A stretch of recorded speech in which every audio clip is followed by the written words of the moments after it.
apa yang kita rasakan gitu itu secara langsung akan mempengaruhi energi dari organ kita, dan bagaimana kondisi organ kita, hal ini juga akan mempengaruhi bagaimana kita merasakan pengalaman emosi ini.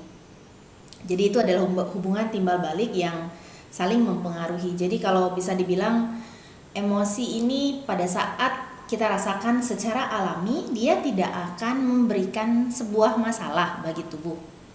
Misalnya saya merasakan sebuah kesedihan misalnya, karena bisa jadi ada kejadian yang membuat saya sedih gitu kan.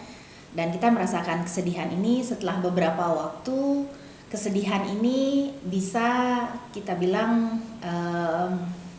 dikeluarkan dari tubuh. Jadi kesedihan ini setelah beberapa waktu tidak lagi banyak mempengaruhi pikiran dan tubuh saya. Tetapi ada kalanya kesedihan ini mungkin masih setahun ke depan kita masih sering merasakan kesedihan ini, masih sering melo, masih sering dikit-dikit begitu. Itu artinya emosi ini kita rasakan dan bertahan di dalam diri kita untuk waktu yang lama. Kalau kalian tidak punya rasa marah, tidak bisa merasakan sedih, tidak bisa merasakan kecewa gitu, kita bukan manusia lagi gitu kan.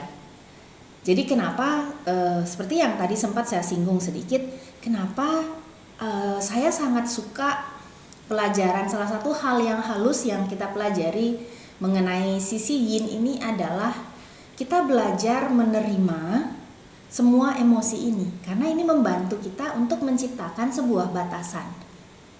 Terbayang kalau kita tidak pernah merasakan sakit, tidak pernah merasakan kecewa, kemarahan, kita mungkin nggak pernah tahu batasan kita, dan bisa jadi itu adalah sesuatu yang berbahaya gitu kan.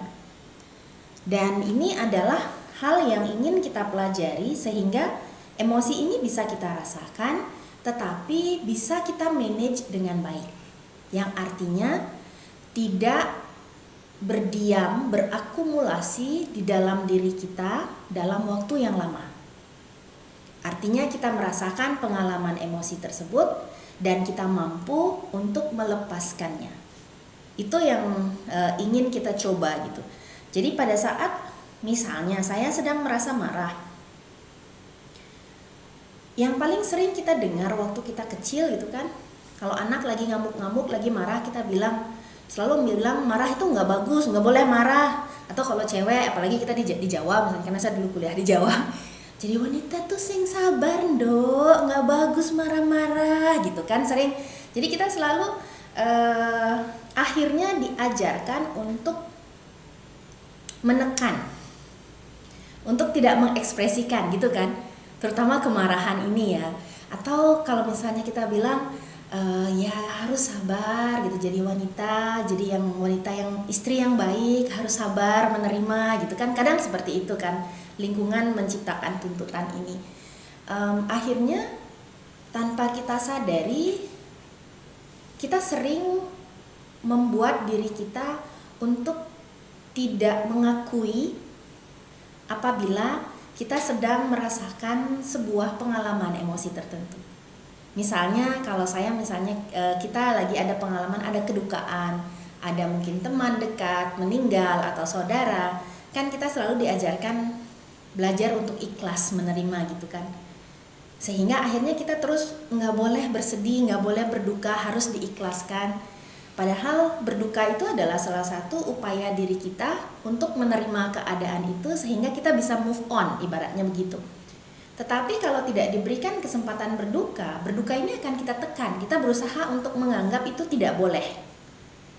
Dan ini makin lama akhirnya hal ini menciptakan sebuah hambatan di dalam diri kita. Jadi pada saat waktu yang lama kita sering merasa melankolis, sering seperti yang saya bilang, itu adalah salah satu tanda bahwa ada emosi yang tidak bisa keluar dari dalam diri kita.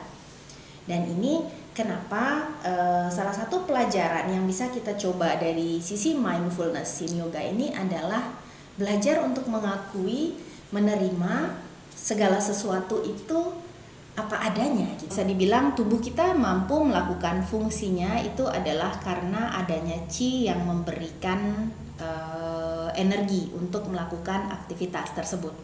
Jadi contohnya di sini mungkin meridian paru-paru. Kalau teman-teman lihat, kalau masih ingat, meridian paru-paru ini melewati lengan dalam sampai ke jempol.